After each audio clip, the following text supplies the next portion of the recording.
Salamlayıram bizi izləyənləri. Günay xanım, bugün müzakirə edəcəyimiz mövzu əslində psixiatrik olaraq ağır bir mövzudur. Çünki burada adını sadaladığınız çoxlu, belə deyək ki, çox saylı yaddaş pozuntularından bəhs edəcəyik bugün. Çalışacağıq ki, verilişin vaxtına uyğunlaşdırıb ən vacib olan məlumatları sizinlə bölüşək.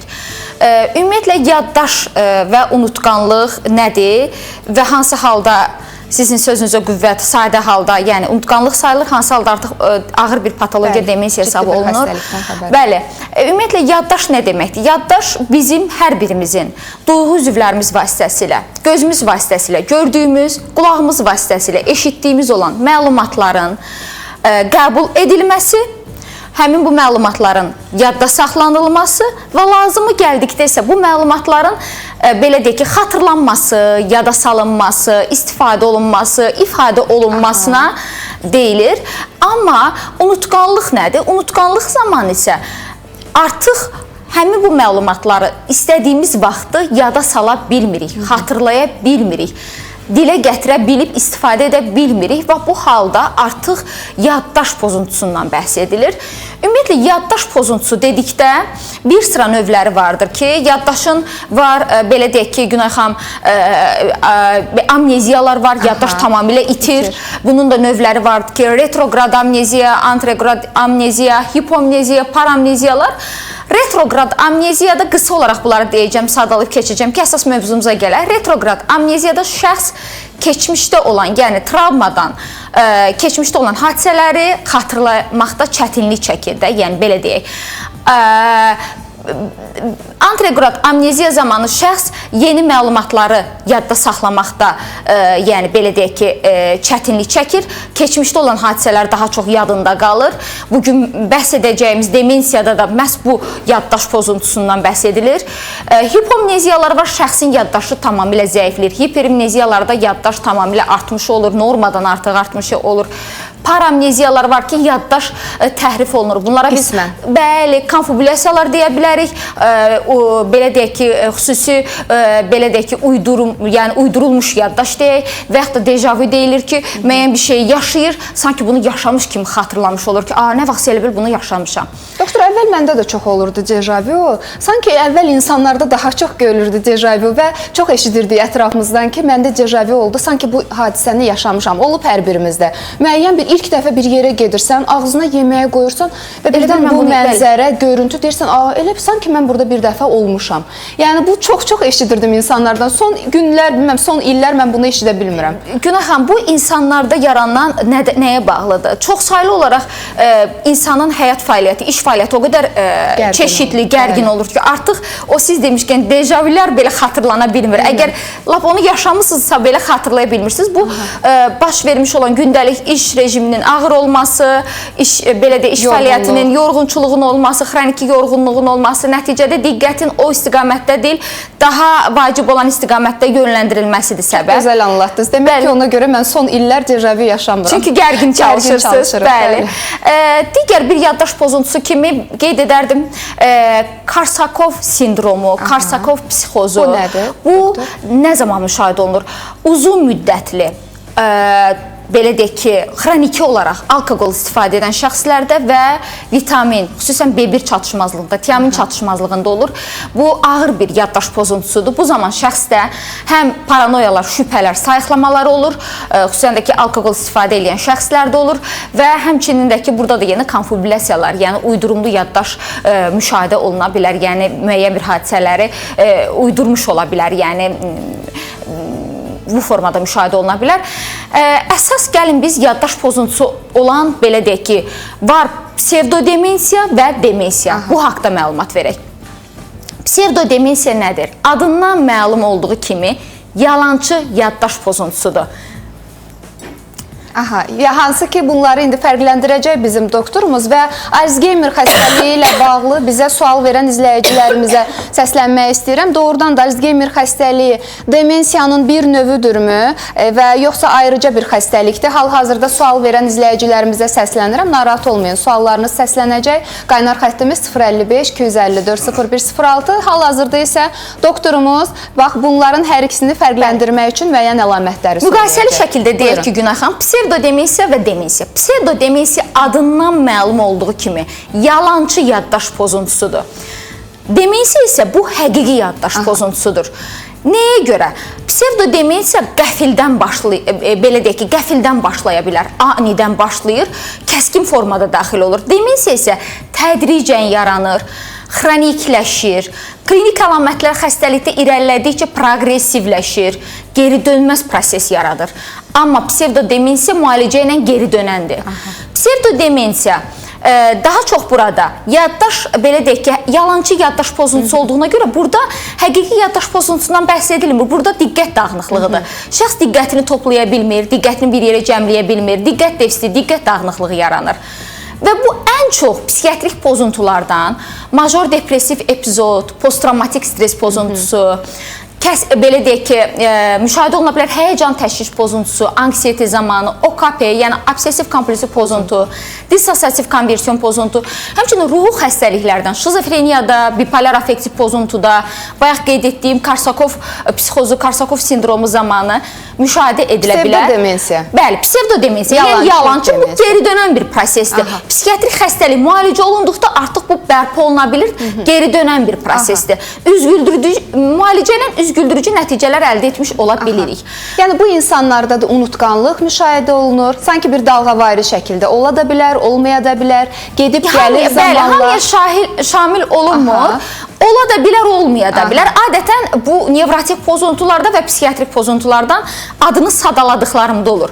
Demensiya isə həqiqi yaddaş pozuntusudur. Baş beynin üzvü, yəni orqanik patologiyaları zamanı formalaşır. Beynin neyrodegenerativ, yəni degenerasiya prosesinə uğrayan, sinir hüceyrələrinin məhvinə, ölümünə, apoptoz prosesinə uğrayan bir pozuntudur. Yəni sinir hüceyrələri də öldüsə geri dönməz bir prosesdir artıq. Tam doğru Günay xanım, sinir hüceyrələri öldüsə geri dönmür, onu bərpa etmək olmur. Müalicədə psevdodemensiyadan fərqli olaraq demensiyada sadəcə olaraq tam sağalmadan bəhs edə bilmirik, təəssüf ki. Amma nə əldə etmiş ola bilirik? Burada biz adını sadaladıq da, yəni müalicəm etdiyim xəstəliklər sırasında bütün psixiatri pozuntular var, demensiya da var. Niyə? Çünki bizim məqsədimiz artıq onu sizi kimi Günay xanım, məni kimi normal hafizəli, yəni yaddaşı normal olan insanlar səviyyəsinə çatdırmaqda çətinlik çəkə bilərik. Amma onun yaranmış olan o pozuntunun dərinləşməyə qoymuruq. Hətta bizə gələndə bir sıra psixoloji və yaddaşa bağlı olan pozuntuların qarşısını almış ola bilirik.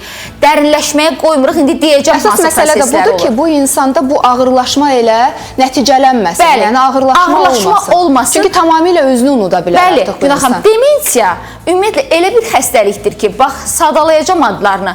Baş beyin üzvü xəstəliklərində insult keçirdi, işemik insult, hemoragik insult, ensefalitdən sonra, postensefalit sindromundan sonra, meningit müddətində, uzun müddətli hipoksiyaya məruz qaldıqda və yaxud da avtoqəzalar keçirilir, kəllə beyin travması alır şəxs.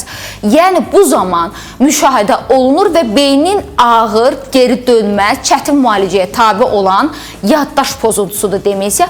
Bu zaman ümumiyyətlə nə baş verir? Mən istəyərdim ki, ümumiyyətlə biz bir beyin kimyasına nəzər yetirək. Nəyə görə bunu çəkib gətirdim işdə Günay xanım? Çünki vaxtımız buna itməsin. Ötən illər lövhədə izah etmişdim.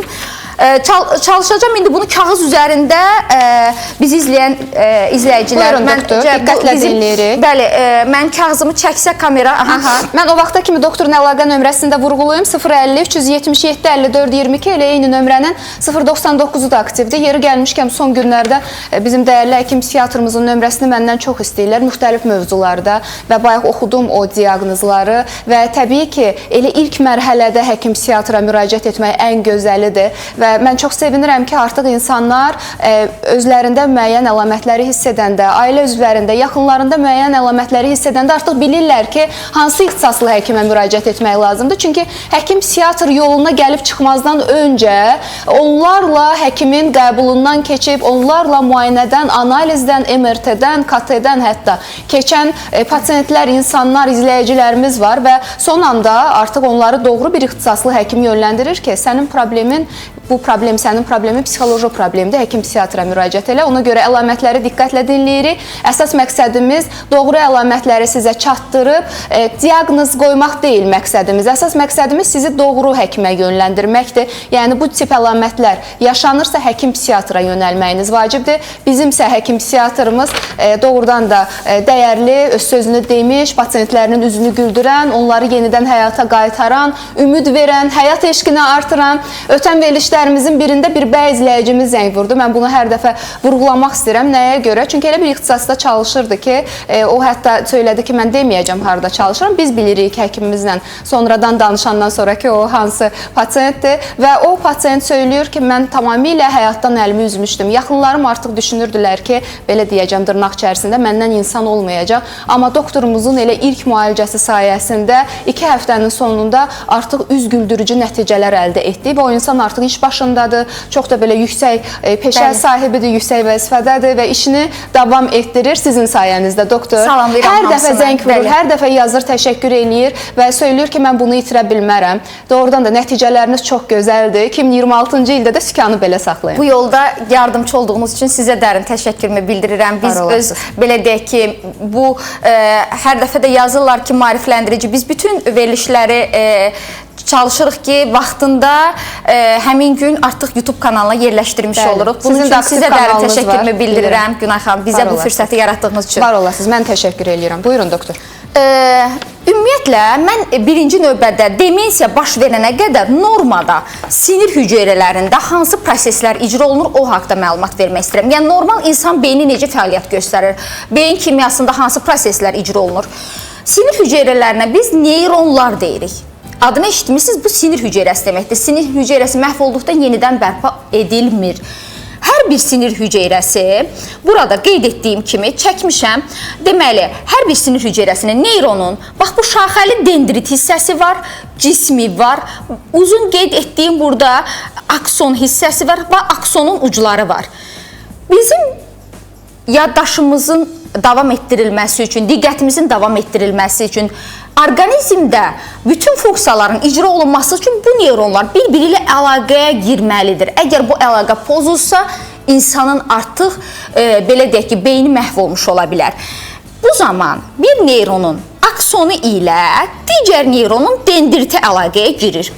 Və bu nahiyə, qeyd etdiyim, burada görülən bu hissə, artıq burada bir sinaps yaranmış olur. Bunu böyük formada da burada izah edəcəyəm. Və sinir sinapsların bu presinaptik neyrondur. Yəni, bayaq qeyd etdiyim akson, bu isə postsinaptik neyrondur. Normada sinir impulsları ötürüləndə nə baş verir? Kalsium ion kanalları açılır. Mən bunu detallı niyə izah edirəm Günay xanım? Çünki bizi izləyənlər bilməlidir ki, bu mexanizm necə baş verir. Buyurun, doktor. Kalsium ion kanalları bu zaman açılır, bu zaman burada hər birimizin tanıdığımız hormon, neyromediatorlar var. Xoşbəxtlik hormonu var, serotonin, enerji hormonu var, adrenalin, həzz hormonu var, dopamin, belə deyək, asetilxolin var, yaddaşımızı, hafizəmizin inkişaf elətdirilməsində iştirak edən və bunlar presinaptik neyronda bu vezikula deyirik, bax bu yumru bir şeylər, onun içərisində yerləşir, nöqtə-nöqtə olanlar bu neyromediatorlardır. Və artıq kalsium ionları bu hüceyrənin içərisinə daxil olduqda onları qıcıqlandırır, həssaslaşdırır. Və bunlar bu membrana toxunaraq gəlir sinaps boşluğuna. Bu boş qalan hissi sinaps boşluğu deyirik.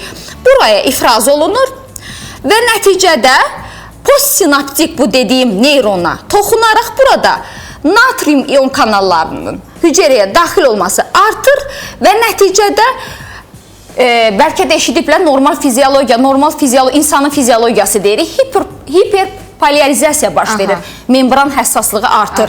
Nəticədə bu normal sinir impulslarının ötürülməsi prosesidir. Amma patologiya zamanı nə baş verir? Demensiya zamanı bizdə beyin kimyasında belə deyək, pozuntu yaranır. Demensiya zamanı beyin kimyası pozulur. Bu zaman patogenetik olaraq beyində 2 protein, patoloji proteinlər sintez olunmağa başlayır. Biz buna beta amiloid proteinlər deyirik və tau proteinlər deyirik. Beta amiloid proteinlər həmin bu çəkdiyim iki neyronların arasında yerləşə bilər, üzərində yerləşə bilər və bunlar nədir? Bunlar bir-biri ilə yapışır, beta-amiloid proteinlər. Sanki belə deyək, yumaq formasına alır, lövhəci formasına alır. Zəncir formasında. Bəli, yapışaraq, belə deyək ki, nə baş verir? Yapışır. Arı pətəyi deyək də. Bəli, arı pətəyi kimi yapışır və nəticədə nə edir? Bax, buradakı bu şəkildə hüceyrənin ötürücülüyünü pozur. Kalsium iyonlarının bu qapı ki var, kalsium iyonları daxil olur. Bu kalsium iyonlarını o qədər həssaslaşdırır ki, bu kalsium qapıları çox açılır, kanallar çox açılır. Hüceyrə başlayır aşırı dərəcədə fəaliyyət göstərməyə. Kalsiumla natrium kanalları arasında balans pozulur. Nəticə itibarilə nə baş verir? Sinir impulslarının pozulur.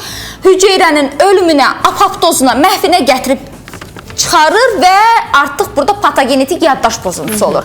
Digər o qeyd etdiyim ikinci tau proteinlər isə beta-amiloid proteinindən fərqli olaraq bunlar neyronun, yəni hüceyrənin daxilində yerləşir. Bax, bu qeyd etdiyim dendritdə və cismin ətrafında olur. Bunlar bilirsiniz, bu müəyyən bir neyronların daşınmasında iştirak edən mikrofibrillər var.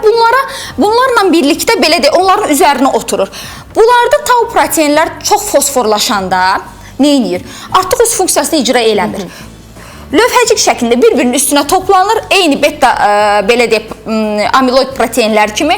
Nəticədə sinir hüceyrələrinin ötürülməsini pozur və patogenetik olaraq artıq burada da yaddaş pozuntusu, unutqanlıq, neyronların məhvi, apoptoz prosesi icra olunur və nəticə etibarilə belə deyək ki, demensiya, atrofiya formalaşır. Atrofiya nə deməkdir? Atrofiya, beyin atrofiyası zamanı insanda sinir hüceyrələri məhv olur, ölür, qocalır. Yəni, həmin o sinir hüceyrələri artıq fəaliyyət göstərə bilmir. Nə baş verir? Beyin atrofiyası zamanı bizim ilk növbədə baş verən proses gicgah payından başlayır. Biz buna temporal pay deyirik. Bu zaman gicgah payında hipokamp və dəniz atı yanı qırışıq yerləşir. Gicgah payında atrofiya baş verdikdə, sinir hüceyrələri öldükdə, bu zaman bizim haçansa öyrəndiyimiz məlumatların arxivləşdirilməsi prosesi pozulur. Şəxs artıq öyrəndiyi məlumatları arxivləşdirə bilmir. Anteregrad amneziya yaranır. Bugün mən sizlə ilk dəfə tanış olmuşam, Günay xanım, sizin adınızı soruşuram, 2 dəqiqədən sonra adınızı xatırlamıram. 15 dəqiqə qabaq yemək yemişəm, hansı yeməyi yediyimi xatırlamıram. Yəni, yeni öyrəndiyim, yeni baş verən məlumatları xatırlaya bilmirəm. Amma 30 il bundan qabaq hansı bağçaya getmişəm, hansı belə deyək ki, bağçada uşaqların adları, soyadları, müəllimənin adı, hansı partada əyləşmişəm, hər birini xatırlayacağım. Yəni, köhnə yaddaşım əla olacaqdır, xatırlayacağım. Amma yeni öyrəndiklərim yox dərəcəsində də xatırlaya bilməyəcəm. Nə olacaqdır? Cümlədə sözləri unudacağam, fikirlərimi ifadə edə bilməyəcəm, sözüm ağzımda yarımçıq qalacaq, kəkələmə baş verəcək, nitqim donub qalacaq və yaxud da ki, nə baş verəcəkdir? Proses dərinləşdikcə burada alın payına ötürülür atrofiya. Alın payı bizdə planlama, idarə etmə proseslərini icra edir və bu zaman şəxs planlaya bilmir və yaxud da ki, kiminləsə görüş təyin edib, görüş təyin etdiyi insanı 15 dəqiqədən sonra artıq kiminlə görüş təyin etdiyini, harada görüş təyin etdiyini xatırlaya bilmir. Digər bir atrofiya dərinləşdikcə artıq keçir, belə deyək ki, digər nahiyələrə keçməyə başlayır. Bu zaman atrofiya fonunda nə baş verir? Atrofiya dərinləşdikcə insanda bələdlik pozulur. Şəxsin orientasiyası pozulur. Nə baş verir? Şəxsdə özünə, zamana, məkana bələdlik pozulur. Şəxs özünün kim olduğunu xatırlamır. Şəxs adının nə olduğunu xatırlamır. İlk növbədə biz pasientlə ünsiyyətə keçdikcə müayinə etapında soruşuruq. Adın nədir? O qarşımızda olur da bəzən ad, soyad. Amma biz bunu veririk. Sual. Adın nədir? Soyadın nədir? Neçə yaşın var?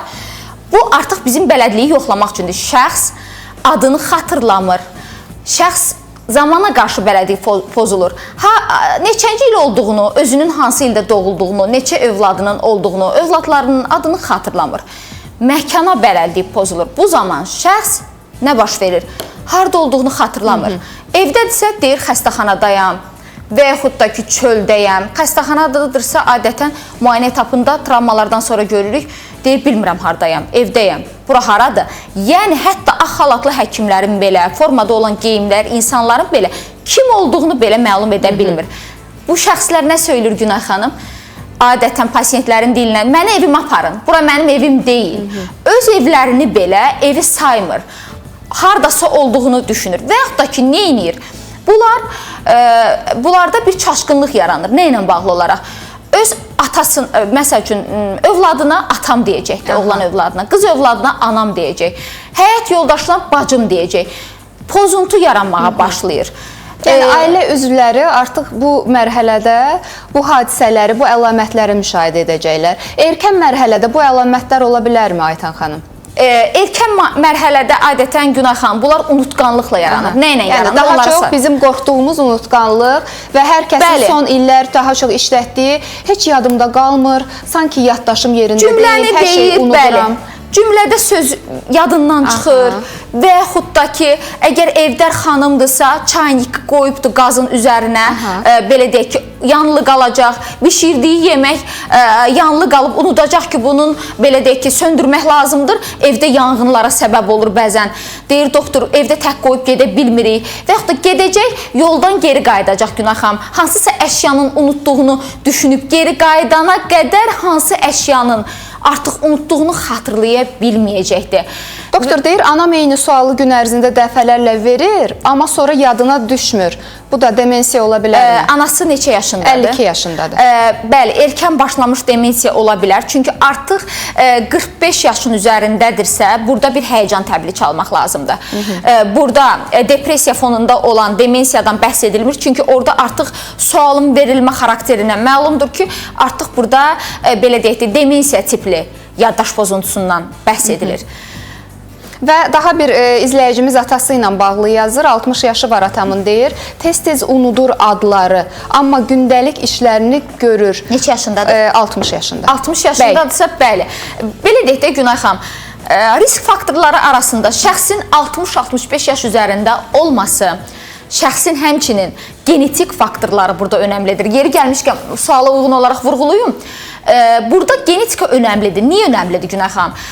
Deməli, burada 7-ci, 14-cü, 21-ci xromosomlarda genetik olaraq pozuntu baş verir. Xüsusən Down sindromlu uşaqlarda xromosomda trisomiya olduğu üçün 21-ci xromosomda bu zaman nə baş verir? Down sindromlu uşaqlar gələcəkdə daha çox demensiya xəstəliyinə yatqındır. Çünki bu xromosomun əsas funksiyası beta-amiloid protein, bayaq qeyd etdiyimiz bu patoloji proteinlərin sintezində iştirak edir. Yəni, birbaşa bağlıdır. Bəli, Down sindromlu uşaqlar ona görə də daha çox unutqanlığa, yaddaş pozuntusuna, demensiyanın daha erkən mərhələsində inkişaf etdikcə yaranmasına səbəb olur.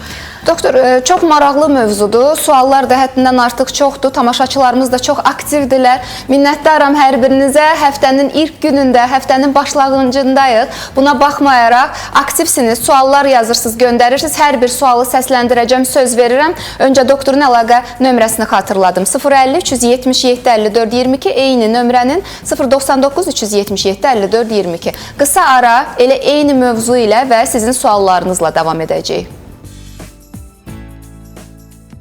Və biz də çalışırıq ki, sizə çox savadlı, peşəkar, dəyərli həkimləri təqdim edək. Elə onların sırasında ilk yerlərdə olan dəyərli həkimimizi də təqdim etmək istəyirəm. Bir daha yeni qoşulanlar üçün həkim psixiatrımız Aytan Namazova bizlə bərabərdir. Doktor, dəyərli vaxtınızı ayırıb gəldiyiniz üçün minnətdaram. Bilirəm ki, gərgin qrafiklə çalışırsınız. Səhər saat 6-dan 7-dən etibarən artıq iş başında olursunuz və buna baxmayaraq bizə də bu qrafikinizdə yer ayırdığınız üçün təşəkkür edirəm. Nə yaxşı ki, varsınız. Və bugün də çox aktual mövzudan danışırıq. Suallar həddindən artıq çoxdur və unutqanlıqla başlayır bu problem. Unutqanlıq nə zaman sadə yorğunluqdur, bayaq da qeyd elədim, nə zaman isə artıq ciddi bir problemdən, ciddi bir xəstəlikdən xəbər verir.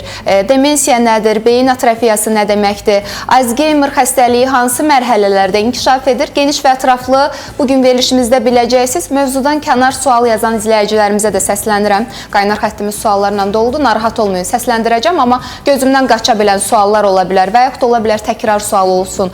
Mən yenidən onu oxumayım. O zaman doktorun özünə müraciət eləyin. Qəbuluna yazılmaq üçün də əlaqə nömrələri ekranlardadır. 050 377 54 22 099 377 54 22. Beyin atrofiyası haqqında məlumat verdik doktor. Mən istəyirəm ki, Alzheimer xəstəliyi haqqında da ətraflı məlumat verək. Bax, demensiyadan danışdınız, beyin atrofiyasından danışdınız. Alzheimer xəstəliyi demensiyanın bir növüdürmü, yoxsa ayrıca bir xəstəlik hesab olunur? Alzheimer xəstəliyi, Günay xanım, demensiyanın ən çox, yəni belə deyək ki, demensiyalarda müşahidə olunan bir növdür. Bütün, belə deyək ki, Alzheimerlər demensiyada, amma bütün demensiya xəstəliyi Alzheimer deyildi. Çünki Alzheimerdən başqa demensiyanın, Lewy cisimcikli demensiya, Parkinson xəstəliyi zamanı müşahidə olunan demensiya. Çünki bizə müraciətlərdə Parkinson xəstəliyi fonunda yaranan demensiyalar vardır ki, buradan bir giriş edim, vacib olan bir məlumatdır deyim. Parkinson xəstəliyi zamanı yaranan demensiyalarda bəzən şəxslərdə uzun müddət, belə deyək, hərəki stupor, donuqluq, hərəkət pozulmaları yaranır və bunun fonunda uzun müddətli bunlar anti-Parkinson dərmanlarından istifadə edirlər. Nevroloqlar tərəfindən təyin edilmiş və uzun müddətli, bəzən yüksək dozada istifadə olunan anti-Parkinson dərman preparatları beyində dopaminin miqdarını o qədər artırır ki, çünki Parkinson xəstəliyinin əsas, belə deyək ki, patogenetik olaraq beyində dopaminin miqdarı düşür. Nəticədə hərəkətlə bağlı pozuntu yaranır. Dərmanı verib dopamini o qədər qaldırılır ki, nəticədə pasiyentdə süni şəkildə psixoz yaranmış olur. Sayıqlamalar, paranoyalar, şübhələr yaranmış olur. Bundan başqa da eyni zamanda məhz bu Parkinson xəstəliyi zamanı müşahidə olunan bütün bu hallarda müalicə oluna bilir. Və bundan başqa Lewy cisimcikli demensiya var, Alzheimerdən başqa, yəni demensiyanın alt tipi olaraq. Daha sonra var frontotemporal demensiya var. Lewy cisimcikli demensiyada daha çox şəxsdə dalğavari xarakter daşıyar. Vaskulyar demensiya kimi nə olur? Gün, həftə, ay ərzində pasiyentdə bütün sadaladığım klinik əlamətlər yaddaşa, unutqanlığa bağlı olaraq dalğavari xarakter daşıyır. Bəzən pasiyentin yaxınları deyir, doktor, elə yaxşı idi ki, bir həftədir. Heç elə bil ki, belə deyək ki, bu adamda bu pozuntu, yaddaşla bağlı pozuntu yoxdur. Elə bir ki, qayıt deyil bu xəstəlik. Niyə belə oldu? Deyirəm ki, bu dalğavaridir. Gedib gəlir. Gedib gəlir, dalğa bəzən olur, o qədər yaxşı bir klinika görülür ki, heç bir xəstəlik olub, bir aydan sonra bir həftə bir dalğa verir. Yenidən bu forma dalğavari xarakterli davam etmiş olur. Alzheimer tipli demensiyada, istərsə də sadaladığım demensiyalar zamanı müəyyən bir psixopatoloji simptomlar da müşahidə olunur. Onlara da nəzər yetirək. Nə olur bu zaman? Şəxsdə bu zaman depressiv ruh halı olur. Əhval-ruhiyyəsi çökür, özünə qapanır. Bəzən emosional çox labil olur və yaxud da yuxusu pozulur, yuxuya keçməkdə çətinlik çəkir. Yuxu vaxtı, yuxunun REM fazasında, yəni dərin fazasında hərəkət pozuntuları olur. Xəstəlik irəlilədikcə xəstədə davranış pozuntuları, şəxsiyyət pozuntuları olur. Frontotemporal demensiyada ötən dəfə də bipolar affektiv pozuntuda vurğulamışdım. Frontotemporal demensiyada daha çox yaddaşa bağlı deyil, hərəkətə bağlı olaraq cinsəl həvəsin yaranır, yaşlı insanlarda qız uşaqlarına qarşı qeyri-etik davranışlar etmiş olur və s. Keçək buradan artıq bunlarda xüsusi incə belə deyək ki, motor qabiliyyət pozulur. Nə baş verir? Şəxs qidalana bilmir. Qidalanarkən qaşığı əlində tutub ağzına apara bilmir. Qaşıqda olan yeməyi üstünə tökür. Motor funksiyaları olaraq, belə deyək ki, köynəyinin yaxasını düymələyə bilmir, zamokunu çəkə bilmir, ayaqqabısının bağını bağlaya bilmir, dişini fırçalaya bilmir, özünə qulluğu itirir və artıq, belə deyək ki, irəliləyən etaplarda müəyyən vaxtlı şəxslərdə nə müşahidə olunur? Bəzən deyirlər, doktor, bu şizofreniyadır, nədir? Gözünə nəsə görsənir. Şəxsdə paranoyalar müşahidə olunur, şübhələr, sayıqlama ideyaları olur. Yaşlı insandır, kişidir və yaxud da qadındır, şübhələnir. Mənim pensiya kartımı oğurladılar. Kimsə götürdü, içindən pul çəkdi. İçində pulum qalmayıbdı. Kaşlokumdan pulu oğurladılar deyə evindəkilərdən şübhələr yaranmağa başlayır. Doktor, hansı yaşdan sonra daha çox müşahidə olunur bu Günay xanım, 65 yaş üzərində risk faktorudur.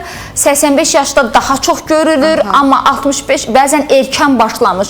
40-45 yaşın üzərində də demensiyalar artıq görülə bilər və belə deyim ki, irəlilədikcə proqressivləşdikcə, vaxtında müalicə olunmadıqda demensiyalar yatağa möhtac olur.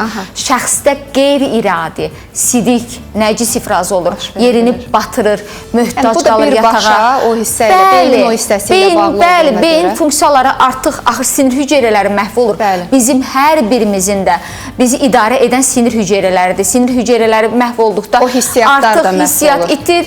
İrəliləyən etaplarda ölümün səbəbi ürəyin qəfləti dayanması, tənəffüsün tormozlanması, dayanması beyin ölümüdür. Beyin öldüsə artıq, hüceyrələr məhv oldusa, neyronlarda apoptoz oldusa, artıq orqanizmdə bütün funksiyalar belə deyək ki, tormozlanmış olur, məhv olmuş olur. Doktor, bizim izləyicilərimiz bayaq sual verən bir xanım idi, anası ilə bağlı, 52 yaşlı anası və 60 yaşında atasında. Eyni bax deyir, unutqanlıq. Bununla başlaya bilərmi? Alzheimer xəstəliyinin təməli, bax bu unutqanlıqla qoyula bilərmi? Bəli. Bir həyəcan təbili ola bilərmi bu əlamət? Şəxs əşyaların yerini unudur, nəyi hara qoyduğunu unudur, cümlədə sözləri unudur, fikir ağzında yarımçıq qalır, gözü baxır, amma deyə bilmir. Və yaxud da ki, bəzən irəliləyən etaplarda nitqi kasadlaşır, sözləri ifadə eləyə bilmir. Sonraki etaplarda qələmi verirsən, nəysə yazmağa, cümlələri belə, sözləri belə ifadə edə bilmir, yaza bilmir. Yəni, sanki geriyə dönüş yaranmış olur. Doktor, bir də bu irsi olub olmadığı ilə bağlı da istəyirəm danışaq. Elə demensiyanın da, yəni demensiya ilə başlayır, onsuz da sonra gəlir çıxır da bu birisi mərhələlərə. Daha az yaşda, gənc yaşda, 50-60 yaşda demensiya ilə özünü göstərir. İrsi ola bilərmi bu problem? Çünki bəzi izləyicilərimiz valideynlərində Alzheimer xəstəliyindən əziyyət çəkdiyini vurğuluyurlar və söyləyirlər ki, biz bunu aradan qaldıra bilərikmi? Vaxtında müdaxilə edərək. Ümumiyyətlə, Günay xanım, bütün psixiatrik xəstəliklər, İstər nevrotik pozuntuların əksəriyyəti, ruhu xəstəliklər, yəni klinik gedişatı zaman psixozlar müşahidə olunan şizofreniya olsun, bipolar affektiv pozuntu, nevrotik pozuntulardan obsessiv kompulsiv pozuntu və yaxud da ki, həyəcan təşviş pozuntu, depressiv epizodlar belə hər birində genetik faktorlar önəmlidir. Alzheimer xəstəliyi demensiya zamanı genetik faktorlar xüsusi önəmlidir. Əgər ailə üzvlərində, yaxın qohumlarında serebrovaskulyar xəstəlik varsa, insult keçiribsə, ürək xəstəliklərinin olması və yaxud da ki, endokrinopatiyalar, hipotiriyozun olması burada risk qrupundadır. Digər bir tərəfdən demensiyalar ən çox infeksiyon xəstəliklər zamanı, Günay xanım, xüsusən HIV, QİÇS xəstəliyi zamanı müşahidə oluna bilir. Burada artıq ağır və dərin yaddaş pozuntusu olur. Biz, yəni müalicə etdiyimiz xəstəliklər sırasında bunlar da var. Çəkinməsinlər, HIV-li, QİÇS-li xəstələr, yəni bunlar da hər bir konfidensialdır, gizlilik tələb, yəni gizliliklə bəli qorunur. Elə bir pasientlərin var ki, də müalicədə olunur, yaddaşı tamamilə bərpa olunmuş olur. Artıq öz sağlam həyatına davam olunaraq işinə belə deyək ki, başlamış olur yenidən, öz fəaliyyətini göstərmiş olur. Yəni bu baxımdan istər infeksiyon, istər ruhu xəstəliklər, istər digər psixopatoloji pozuntular hər biri konfidensialdır. Diaqnozu yalnız icazə olduqda pasiyentin yaxınlarının yanında söylənilə bilər, olmadıqda ümumiyyətlə deyilmir. Diaqnoz təyin edilərək pasiyentin özünə bildirilir. Əgər orada pasiyentin özünə qarşı tənqidi varsa, yoxdursa təbii ki, yaxın ailə üzvlərinə bildirilə bilər və müalicə təyin edilir. Bundan tam əmin olsunlar. Yəni ki, psixiatr deyə müraciət edərik, birdən o bilər, bu bilər, qonşu bilər və yaxud da ki, bizim diaqnozumuz müəyyən bir sistemlərə salınar, hər bir kəsim bundan məlumatı olurlar. Belə bir şey yoxdur. Bunlar hər bir konfidensiallıq tələb olunan ixtisasdır ümumiyyətlə. Bu qorunan bir ixtisasdır. Başına gələ biləcək bir hallardır və dediyim kimi, sadə bir unutqanlıqla başlasa da daha sonra ağır fəsadlara kimi gətirib çıxara bilir və bəzən də görürsən ki, Alzheimer xəstəliyindən də danışırıq hal-hazırda. Bu insanlar çox əsəbi bəzən, bütün hallarda yox, çox əsəbi, emosional ola bilirlər. Yəni bəzən görürsən ki, ailə üzvləri, bizə yazan izləyicilərimiz də var ki, ailə üzvləri belə onlarla bacara bilmir. Bu halda o pasiyentə, ailə üzvlərinə kömək etmək mümkündür, Maytan xanım? Çox gözəl bir məqama toxundunuz ki, bütün xəstəliklərdə, bax, qeyd etdiyiniz bu klinik əlamət əsəbilik, qıcıqlılıq, emosionallıq, belə deyək ki, emosional kütlük olur, bir də görürsünüz, veçsizlik və ya aşırı dərəcədə emosiyalarla reaksiya vermək, bunlar hər biri ötən verilişlərdə də danışdıq, mənfi, negativ, defisit əlamətlərdir. Normada hər birimizdə ola bilər, amma təhrif olunur. Burada aşırı dərəcədə təhrif olunur, yəni pozulur. neqativ əlamətlərlə özünü göstərir. Bu əlamətlər bəzən Günay xanım altda yatan səbəb kimi ola bilər. 40-45 yaşında insanlarda başlayar. Siz dediyiniz kimi yuxu pozuntusu var, yata bilmir, yatanda beynim yatmır, beynim düşüncəlidir, gərgindir, yorğundur. Diqqətim dağınıqdır, bəli, gərginəm, yorğunam, əşyanı hara qoyuram, xatırlaya bilmirəm. Yatıram, oyanıram, sanki heç bir saat belə yuxu yatmamışam. Bəli, beynim yatmır, elə bir keyəm, kütəm, səhər dururam, diqqətim dağınıqdır, nəyə hara qoyduğumu bilmirəm, kimsə nəsə tapşıranda belə unuduram, kimləsə görüş təyin eləmişəm, onu unuduram, sonradan yadıma düşür, çox belə pis oluram, xəcalət keçirirəm ki, axı mən buna söz vermişdim. Bəzi yəni bu xarakter xüsusiyyəti deyil. Xarakter xüsusiyyəti deyil, bunun altda yatan səbəbi kimi ciddi bir yaddaş pozuntusuna işarətlər ola bilər və bu da təbii ki, mütəxəssis tərəfindən araşdırılmalıdır. Qonşunun, qohumun, aptekin tövsiyəsi ilə yaddaş gücləndirici dərmanlar istifadə etmək olmaz. İndi müalicəsinə də gələcək Günay xanım. İndi əslində müalicəsi ilə də bağlı istəyirəm danışasınız, amma bir sualımız var. Bu izləyicimizdə beyin atrofiyası MRT ilə təsdiq olunub və sual verir ki, Aytan xanım zəhmət olmasa cavablandırardı. Beyin atrofiyası MRT-də görünürsə, bu mütləq Alzheimer xəstəliyi deməkdir. Beyin atrofiyası nə deməkdir? Beyin hüceyrələrinin məhv olması, quruması, belə deyək ki, geri dönməz prosesdir. Hüceyrə məhv olur, ölür yəni, belə deyək, qocalır, loru dildə desək. Və bu beyin atrofiyası tək Alzheimer'də deyil, demensiyanın bütün alt tiplərində ola bilər. Parkinson zamanı da ola bilər, Levi cisimcikli demensiyada da ola bilər. Sadəcə olaraq orada artıq həkim psixiatr olaraq diaqnozu düzgün təyin etməli və düzgün istiqamət götürmək lazımdır. Və müalicəsində belə deyək ki, nəticə əldə edə bilirik hansı halda? Vaxtında müraciətlər olunarsa, gecikdirilməzsə, Günay xanım, daha yaxşı, daha belə deyək ki, üzgüldürücü nəticə əldə edə bilərik. Ümumiyyətlə, demensiya xəstəliyi, mən deyərdim ki, yaşlılarda demensiyadır, uşaqlarda autizm xəstəliyidir, autistik spektr pozuntusudur ki, orada bu xəstəliklərin müalicəsində hərdən deyirləri, doktor, qaranti verirsinizmi? Deyirəm ki, o sözü mənim ağzımdan heç bir pozuntuda eşidə bilməyəcəksiniz. Bəli, tibbdə zaman, amma nəticələrimiz göz qarşısındadır. Yəni, pasiyentlərimizdən deyək, hər zaman deyirəm, qapının arxasında gözləyən pasiyentlər bunu söyləyə bilərlər.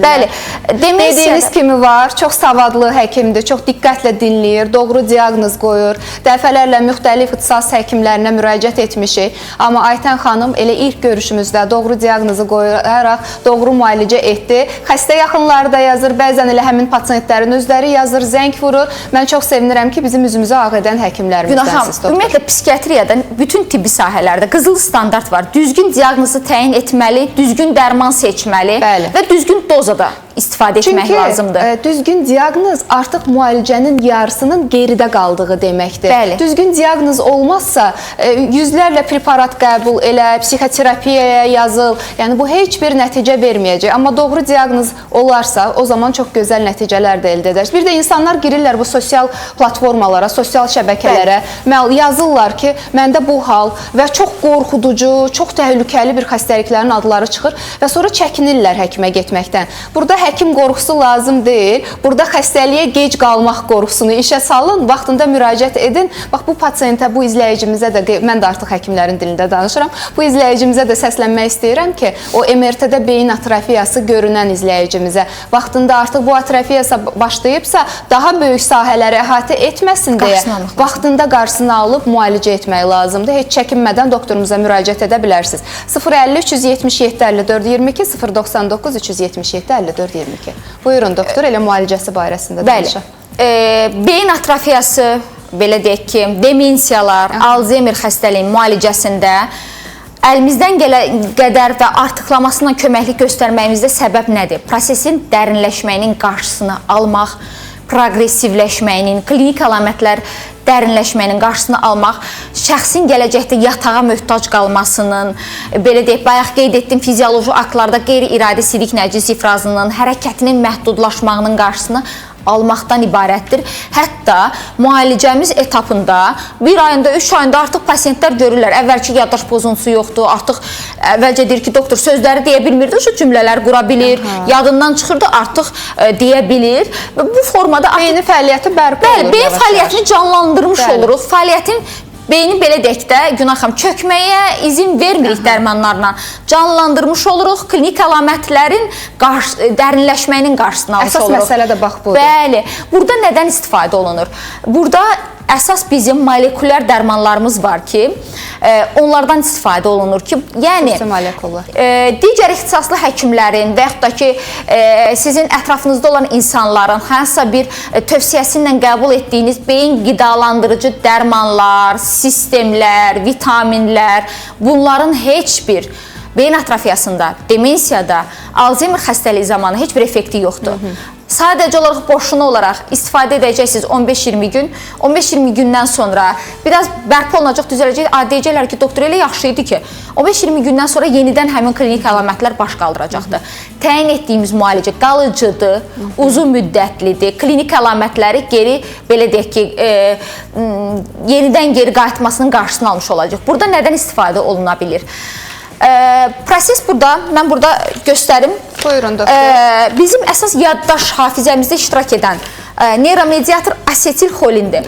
Presinaptik boşluqda asetillə koanı, xolin birləşdirilməsində iştirak edən asetil transferaza fermentidir. Həmin bu asetil transferaza fermenti asetilxolin və koa yaradır. Bu asetilxolinin bu sinaps boşluğuna daxil olduqdan sonra asetilxolin esteraza fermenti vasitəsilə parçalanır. Nəyə parçalanır? Bu zaman bunlar asetat və xolinə parçalanır. Və asetat və xolinə parçalanır və bu zaman o qədər parçalanır ki, artıq bizim bu sinaps boşluğunda asetilxolin düşüb qala bilmir. Düşdükcə parçalanır. Kiçik molekullar. Bəli, düşdükcə parçalanır və bizdə nəticədə unutqanlıq yaranır. Bizim dərmanlarımızdan donopezil molekulu, bu molekuladır. Əsas məqsədi odur ki, gəlir, yapışır asetilxolin esteraza fermentinə. Onun belə deyək ki, blokad edir. İcazə vermir ki, artıq belə deyək, asetilxolini çox parçalasın. Və bu sinaps boşluğunda asetilxolinin parçalanmağının qarşısı alınır. Asetilxolin daha çox belə deyək ki, sintez olunaraq bu sinaps boşluğunda qalır. Yaddaşımızda, unutqanlığımızın, diqqət dağınıqlığımızın, belə deyək ki, düşüncəmizdə, diqqətimizdə anlama, qavrama, yadda saxlama proseslərimizin düzgün icra olunmasında iştirak edir. Digər biri kimi isə biz glutamat reseptorlarını qeyd edərdik. Yenə bura sinaps boşluğudur. Bax bu ara. Presinaptik neyron, postsinaptik neyron. Glutamat reseptorları o qədər sintez olunur ki, düşür sinaps boşluğuna və NMDA, N-metil D-aspartat reseptorları tərəfindən o qədər tutulur ki, tutulduqca parçalanır və artıq bu sinaps boşluğunda qalmır. Bizim verdiyimiz memantin molekulu əsas məqsədi nədir? İcazə vermir ki, NMDA reseptorları glutamat neyromediatorunu tutaraq parçalasın və yığılmağa qoymur. Və həmin blokada edir NMDA-nı. İcazə vermir, gəlir oturur üzərində, deyir icazə vermərəm, glutamat reseptorlarını, belə deyək, neyron mediatorlarını toxunma və nəticədə glutamat neyromediatorları bu sinaps boşluğunda artır. Artıq bizim yaddaş pozuntumuz, unutqanlığımız, düşüncədə, duyğuda, nitqimizdə olan çətinlik aradan qalxmış olur. Müalicədə bu qısa bir özətdir, belə deyək. Bundan başqa digər molekulalardan istifadə olunur. İstifadə etdiyimiz dərmanlar molekuladır. Beyində birbaşa olaraq bu qədər çəkdiyim bu neyromediator sisteminə təsir göstərir. Beyin üçün istifadə etdiyiniz beyin qidalandırıcı dərmanlar, yaddaşım güclənəcək, qoy içim yaxşı olsun. Lazım oldu, olmadı.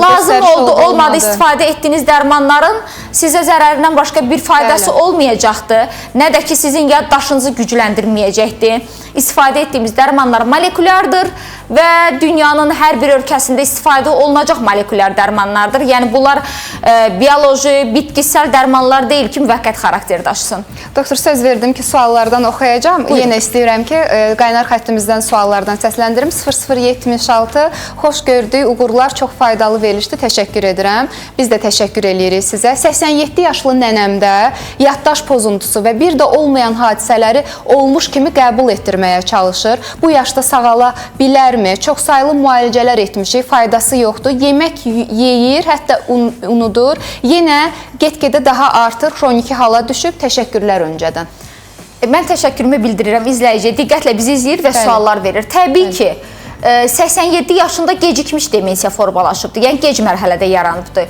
Günay xanım, ən ağır pozuntudan deyəcəm. Hətta demensiya xəstəlikləri zamanı bəzən öz ifrazatı ilə məşğul olan, bəzən onu yəni belə deyək, uyğun davranışlar edən pasientlərdə belə geri dönüşlər olur. Nə ki qaldı qidalanma pozuntusu olsun, unutqanlığı olsun. Yəni ən ağır dərəcədə belə yüngülləşdirib, ən azı normal insanlar kimi o həddə çatdıra bilirik. Yəni bunun üçün də əlimizdən gələni edirik. Buyurun, müraciət eləyə bilərsiniz. 0076 nömrəli izləyicimiz sizə səslənirik. Daha bir sual 2663 nömrəli abunəçidən gəlib. Məndə belə bir şey olur deyir. Evdə heç kim olmayanda elə bilirəm ürəyim partlayacaq. Hətta bəzən ürəyim sürətlə döyünür, ölüm hissləri gəlir. Ürəyimə getmişəm, ürəyimlə bağlı bir problemim yoxdur. Elə bilirəm ki, yanımda həmişə kimsə olmalıdır, mənim başım qarışsın. Bir də qorxulu yuxu görürəmsə gün ərzində təsir edir mənə və beyinə siqnal ötürmə vasitəsilə bu ürəyə təsir edə bilərmi? İnsan artıq özündə axtarır ki, hansı xəstəliklər var? Bax, elə ondan doğan bu suallardır. Bu xanımdır. Bəli, yəqin ki, xanımdır. Bəli, şəkildə xanımdır. Səidə xanım. Sadaladığı klinik əlamətlər nevrotik pozuntulardan bəhs edilir. Burada çox güman ki, həmin bu xanımın keçirdiyi hər hansı bir stres fonunda formalaşan müəyyən bir klinika var. İndi onu tam ətraflı izah etmədi.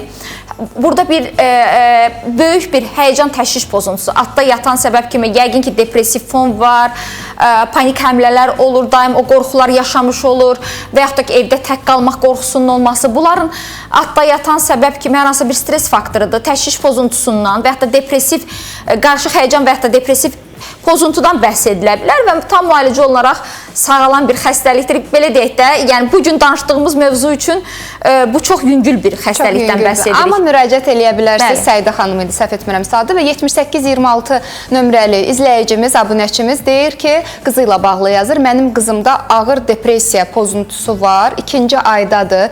Təşvişi azalıb, tam sağalacaqmı? 17 yaşı var. Anadır, qızına görə narahatdır. Müalicə olunurmu bilmirik. 17 yaşında, adətən yeniyetməlik yaşında, gənclik dövründə müşahidə olunan depressiyalar diqqət tələb edilməlidir Günay xanım. Çünki bunlarda depressiya klinik əlamətləri bir qədər, belə deyək ki, daha çox yuxusuzluğun yaranması, özgüvən əksikliyin olması, özünə qapanmanın artıq olması, heç nədən zövq ala bilməməsi. Bəzən mən növbəti verilişlərdə istəyərdim danışmaq Günay xanım efirlərdə izninizlə. Belə deyək, anoreksiyanın yaranması, xüsusən də ki, yeniyetmələrin gözəllik anlayışının dəyişilməsi, filankəs arıqdır, yeməyim, çəki itirim. Ən çox son vaxtlar müraciət edilən pasientlərdə, yeniyetmələrdə o qədər yayılıb ki, Günay xanım. Adda yatan səbəb kimi depressiya var. Evdə valideynlər bilməyərəkdən bu mövzunu uşaqlara təlqin eləyirlər, bilməyərəkdən baş verir. Çünki indi bilirsiniz ki, hər kəs arıq olmaq istəyir. Bəli, arıqlıq ola bilər, sağlamlıqda, amma da anoreksiya səviyyəsində arıqlıqdan danışmırıq. Çox təəssüf ki, günümüzdə çox artmışdı. Hətta qız uşaqları gəlir 35 kilo, 34 kilo, 37 kilo.